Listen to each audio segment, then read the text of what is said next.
I did lose brutally my lawsuit to Ryan Kavanaugh. I'm in shambles.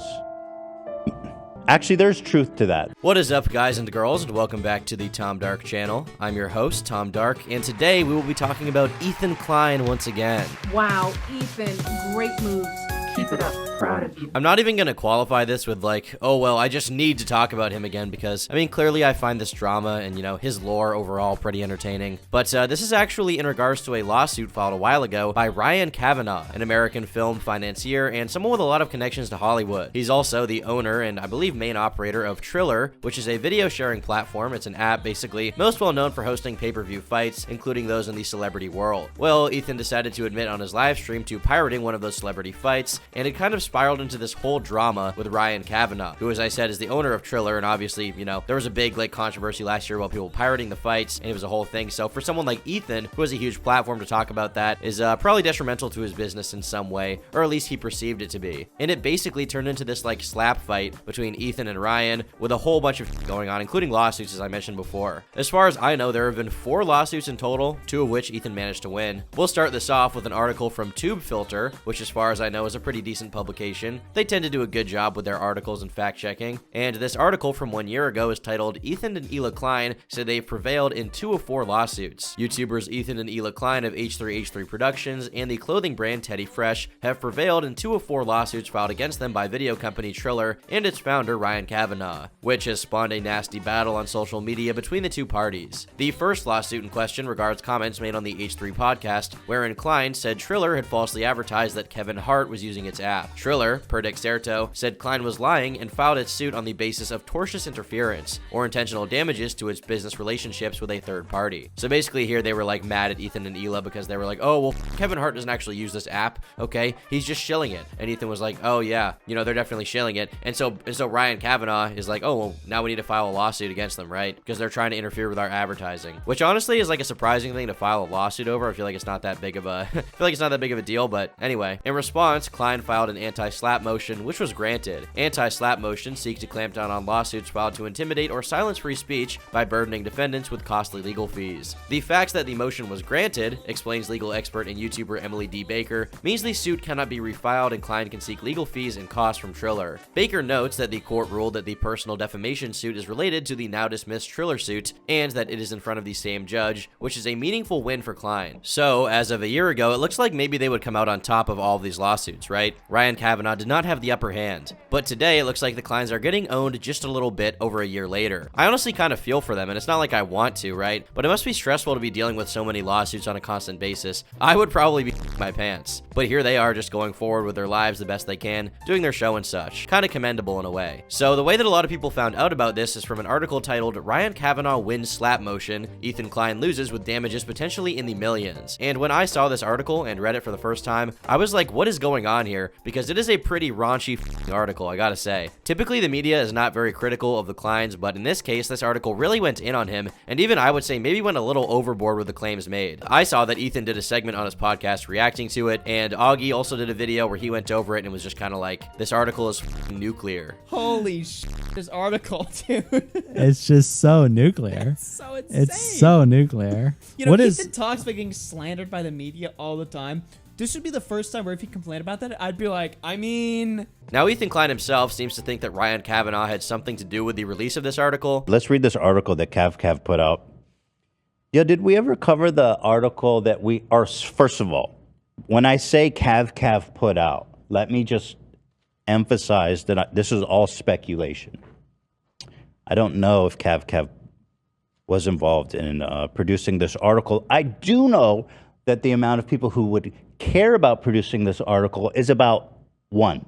I cannot speculate on that and whether he had any involvement. I will say that Ethan's point about no one really caring about this stuff is kind of true. You only really hear a few nerds like me talking about these lawsuits. Even when Ethan talks about it on his channel at this point, he doesn't really get insane viewership because he's been sued so many times. So whoever wrote this article would really need to have their ear to the ground on this one. But without further ado, let's go ahead and get into this article and see what these court proceedings are, see what Ethan lost, etc. The burden on the party, in this case Kavanaugh, is to prove that the defendant, in this case Klein and his affiliates, knowingly spread spread false and damaging information with an intent to harm. This is a very high bar to meet. This ruling is significant in that it has almost the same effect as a complete case ruling, a ruling that Klein did in fact knowingly spread false and misleading statements with an intent to damage or harm Kavanaugh. The ramifications of Klein's actions were amplified by the fact that Klein published the damaging statements to his large following on YouTube and other social media platforms. He published false statements to millions of people through his followers and extended network. He then encouraged those people to spread the false and misleading statements about Kavanaugh further by reposting and republishing on social accounts, blogs, podcasts, etc. Under tort law, which is tortious interference, each and every time it was republished or restated, further damages were incurred, leading to potentially one of the most massive defamation damages cases. And for those of you guys who do not know, Ethan did spread a lot of shit about Kavanaugh, from just generally talking him in video after video, podcast after podcast, to making a website comparing him to Harvey Weinstein, basically just trying to mock him and get it to rank in search results when you look up the guy's name, which is obviously pretty bad, right? And with Weinstein being like the most prolific sexual abuser in all of Hollywood, and maybe the most prolific in the world of the past like 20 years, and Kavanaugh working in the same industry with some of these same people, obviously that's a bad look and could harm his reputation, it could harm his business. Imagine someone's like hearing about Kavanaugh, they're hearing they want to work with him, and they go to Google to type in his name, and the first result is comparing his appearance to Harvey Weinstein. It's not a good look, right? So Kavanaugh basically decided to take him to court over all of this to prove that Ethan Klein spread this information comparing him to Weinstein, spread the info that Ethan believes is like showing his bad business practices, spread the info making fun of him, with the intention of damaging Kavanaugh's reputation. That's what he has to prove. This article goes on to compare this to the infamous Gawker lawsuit, in which Gawker published a video of the wrestler Hulk Hogan having intercourse. The video, to my knowledge, was filmed and posted without Hogan's consent, and as a result, Hogan was awarded $140 million as a result of the emotional distress caused. This is basically the reason that Gawker went out of business, and it's not a site that you hear about anymore. Back in the day, it was like a big celeb kind of gossip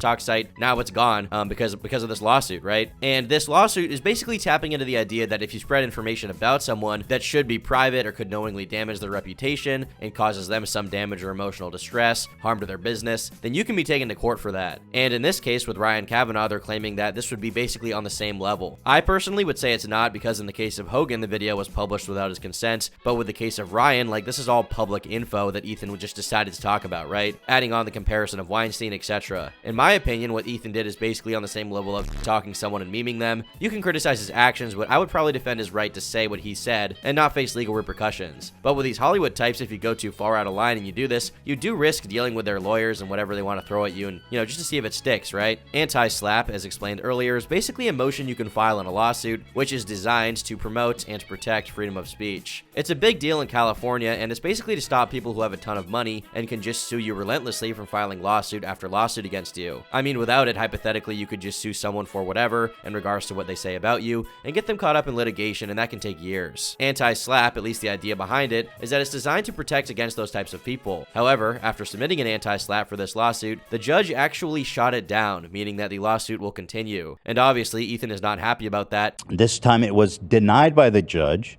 The judge is a crusty old with peace and love. Mm-hmm. He has, of all the anti-SLAPPs, only ever admitted one in his whole career. The average in California is 90% success.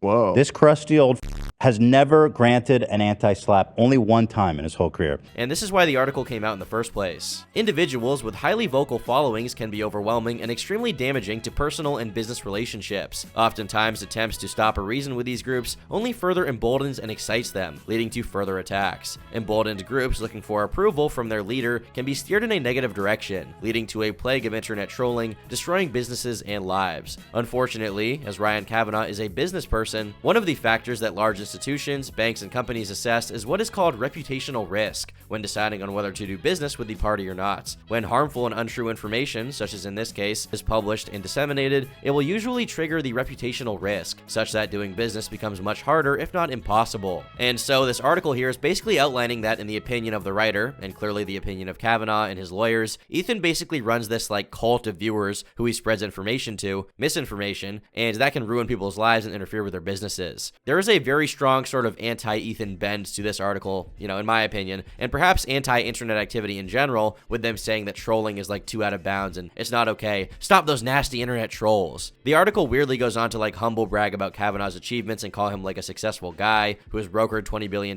deals and he's important to the industry. And maybe this is why people think that Ryan himself had something to do with this article. Now, I have, you know, once again, no idea if that's the case, but at the very least, I see why people are speculating that this is some kind of puff piece or something. And, you know, it does go pretty overboard later on, as we'll see in a second. In the underlying case, Ryan Kavanaugh sued Ethan Klein for defamation and intentional harm after Klein used his following to spread multiple statements of false information. In such cases, for each and every time the statement was heard or read by one of Klein's followers, possible additional damages accrue. This also applies to each time the statement was republished by a follower or a reader of Klein. In this case, Klein appears to have instructed and encouraged his followers to intentionally harm Kavanaugh, utilizing social platforms that have a broad reach such as YouTube, Reddit, Instagram, Discord, and Twitter. And this is something that a lot of people online do, like, you know, they make fun of someone and then their followers do. So I don't want this lawsuit to go through, you know, as far as I've read so far in this article, because basically I think it's sort of anti-free speech. I think you should be able to make fun of others and troll others online, and I think public figures with audiences should be able to do that too. So this is ultimately a situation where I don't like Ethan Klein, but I would still want to defend his right to do the things I do not like. In this case, being able to talk on his channel and, you know, encourage his fans to talk as well. That's how the internet works, and I don't think people should be scared of being sued just for making fun of someone and criticizing someone over the internet. Would I have made a website comparing Kavanaugh to Weinstein? No, and I don't think Ethan should have done that either. Do I want Ethan to be sued over it? Also no. Another strategy related to these types of attacks is to get negative content to appear at the top of Google searches for the person's or business's name. It appears Klein used this tactic as he has been able to get a very negative website he admits to having created to rank very high on Google searches, which is filled with these same statements at the heart of this case, consistently appears in the second position of search results when you search for Ryan Kavanaugh's name. Klein even had this site listed as his own personal site on his Instagram profile, which has over 2 million followers. We are in possession of Discord and other messages where Klein has specifically instructed and encourages users to defame Kavanaugh and to bring the most negative to the top of Google, as well as Twitter and others. Now, I will say this is where Ethan loses me a little bit, because, I mean, the guy is clearly trying to harm Kavanaugh's reputation by comparing him to a sexual predator, and I don't support that, but at the same time, I do find it, you know,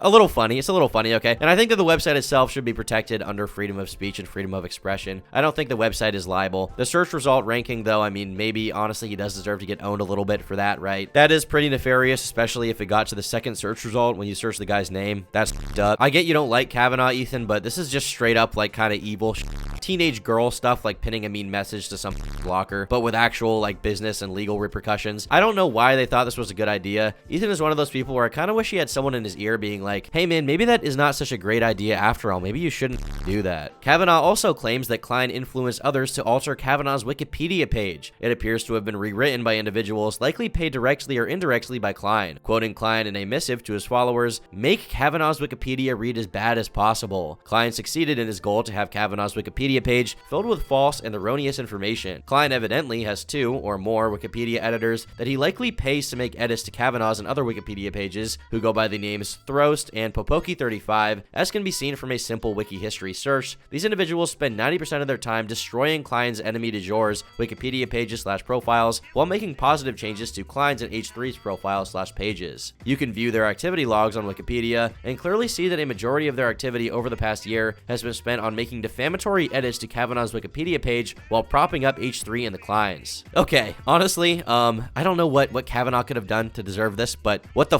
this is like some Keffel's tier, okay? And I don't even want to bring her up, but you know, encouraging people to edit the Wikipedia pages of people you don't like, that's literally step A out of the Keffel's textbook on trying to ruin someone's life. I mean, at first I was, you know, you guys heard me in the video, I was like on the side of the Kleins, but as I read more into this, I realized that Ethan did actually try to f with this guy's business in a deliberate way and encourage people to like spread bad shit about him on sites that come up whenever you look up someone's name, like Wikipedia. This shit is unacceptable, in my opinion, and I mean, maybe this should go to trial, all things considered, you know? Ethan complains about the anti-SLAPP not going through. Well, if I was a judge and saw all this, I would feel the same way, given that you made a whole website, got it to rank in search, encouraged people to edit his Wikipedia, etc. But this is the part of the article where they basically go like, schizo mode and decide to call Ethan racist and say he needs to be banned on YouTube. Which, you know what, despite Ethan cheering for the deplatforming of others, I actually don't support. I know some people think that because he encourages the downfall of others and the censoring of others, he deserves it, and you know, I certainly see that side of the argument, but I think that encouraging him to be banned would only enrage his side even more. And I do mean his political side, because he's kind of a leftist now, and get them to be more aggressive and try to actually ban their enemies. And Ethan's political side has certainly been more successful than the right at deplatforming others, so I think it's probably some bad cosmic karma to be eagerly waiting on Klein's channel to be deleted. It's just not good for the soul, guys, okay? It's not good for the soul. That being said, his cheering of the destruction of other people's YouTube channels is heinous and should be criticized full-heartedly. Ethan Klein and H3 have made a fortune from bullying, harassing, and attempting to ruin people's lives. Thanks to Kavanaugh, perhaps Klein's days of maligning people may be over. This case will likely be influenced by Klein's long list of past actions, which include multiple racist, anti-Semitic, anti-gay, and xenophobic statements and behavior. And I'm gonna stop the article right here to just say, you know, you can say what you want about Ethan. I don't think he's racist, okay? I don't think he's anti-Semitic. I mean, he's Jewish, right? I don't think he's anti-gay. I don't think he's xenophobic. I think he's just really dumb and really edgy, and he likes to make edgy statements, and you know, those shine through, especially when you have a more left-leaning audience like he does now. But regardless of that, I don't think he's any of those things. Klein has been given 2 strikes from YouTube where he was not allowed to post for limited periods of time. I was surprised to learn that YouTube has allowed Klein and his H3 channel to continue and not be permanently banned, especially given his clear bigotry and violent statements, not least of which includes frequent uses of the N-word, F-slur on YouTube, and other media outlets. His channel is still up and profiting, whereas most other channels and users will be shut down for such actions and statements. And I feel like whoever wrote this article is best friends with Keemstar or something, because they go on to write this hit piece about how Ethan should be banned from YouTube because the site has banned others for much less. Meanwhile, he's allowed to stay. And then they go on to promote the idea that he can basically like pull the strings behind the scenes to keep his channel up because of his connections with a former YouTube CEO, Susan W. Now, keep in mind, I'm not actually saying Keemstar is behind this, by the way, okay? I'm just saying, like, this is the kind of thing you would expect to hear from someone's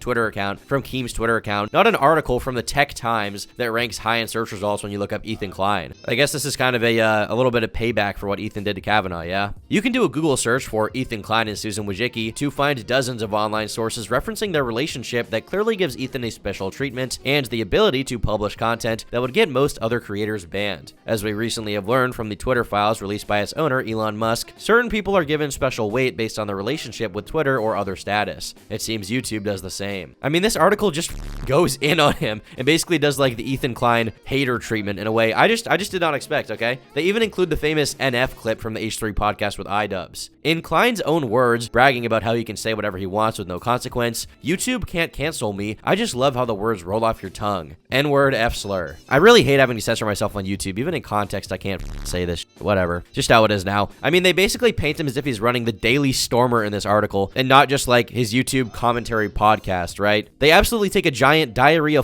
Sunday right on Ethan's entire reputation and career. Whoever wrote this article is pretty well versed in Klein lore, by the way. I mean, I don't think that comes up instantly when you search up Ethan Klein, so they must have done a little bit of research. And I mean, to their credit, I mean, Ethan is a bit of a scumbag, but holy shit, this article is just fucking owning him line after line. It goes on to say that Kavanaugh could be awarded in the tens of millions. They outline a few more things from the legal complaints and then end the article basically saying, like, you know, maybe when the lawsuit is over, Ethan can finally be banned from the platform. Perhaps it's time that Google/YouTube, Reddit, Instagram, and others finally ban the hate-filled and damaging accounts created and managed by Ethan Klein. It's quite clear that Klein is in violation of the terms of service for these platforms by posting harmful, negative, and damaging statements and hate speech towards individuals and minority groups. So on one hand, you know, I mean, I can definitely see the merits of the lawsuit after reading the article. You know, I'm more convinced that there's something justified here, right? At first I went in, I mean, you guys heard me read it. I was like, you know, I'm in favor of free speech, guys. Free speech warrior. But you know, the more I read about it, it's like, okay, well, maybe Ethan did actually with his livelihood with the Wikipedia stuff. I mean, that on top of the website is pretty bad, right? I don't want him to be banned, but you know, I can definitely see more of the merits of the lawsuit. I think YouTube TOS is dumb and people should not use it as a standard for what's right and wrong, by the way, so I'm not saying, you know, he should be banned because of that. I don't think he should be banned at all, but my impression of this article is that they're basically just hating on Klein, right? They don't like him, and they wanted to write a good hit piece that would appeal to someone from Ethan's audience, right? Because they called Ethan out for like racism and edgy jokes, which is stuff that his old audience found super funny, but the new audience would never stand for, right? And that's why Ethan is apologizing all the time now. Every other week it seems like he's apologizing, like, oh, I'm sorry I said this, what's wrong with me? Oh, what I do here? I'm so mean. But based on this motion being dismissed, it seems Ethan will actually be going to trial. The anti-SLAPP was denied, and based on everything in the suit, H3 might actually get fucking owned this time. Now, obviously, the defense that Ethan will make and his lawyers will use is that he's a comedian. Everything he talked about was public information, so it's not like he leaked Kavanaugh's nudes or anything. He just said that he looked like Weinstein. He's not saying he's a rapist like Weinstein or anything like that. He's gonna be like, this is all on the internet and it's making fun of Ryan, and it's not intended to destroy his reputation. We're comedians. It was satire, okay? And Kavanaugh's case will be that they basically defamed him and tried to ruin his career. Based on what I've seen so far, I think Ryan may actually have some serious standing legally between the website and Wikipedia. The interference with that, the editing, getting his followers to go after him and rank the website higher in search results on Google. Ethan may actually get destroyed. He might get his butthole resized a little bit on this lawsuit, guys. I don't know what's gonna happen. I'm no legal expert, okay? As you can see, I'm a bumbling idiot stumbling my way through this thing, but I have some level of reading comprehension, and from what I've read, it seems like Ethan might get kind of. But that about wraps up today's video. If you liked it, be sure to leave a like, and if you disliked it, leave a dislike. Be sure to drop a comment down below, as it's always good to hear what you guys have to say about all of this, and I will see you all in the next video. In the meantime, join the community at turkeytom.gg. Check out my site at turkeytom.net, where you can see all of my links to, Twitter, stuff like that, Instagram, etc. And yeah, bye.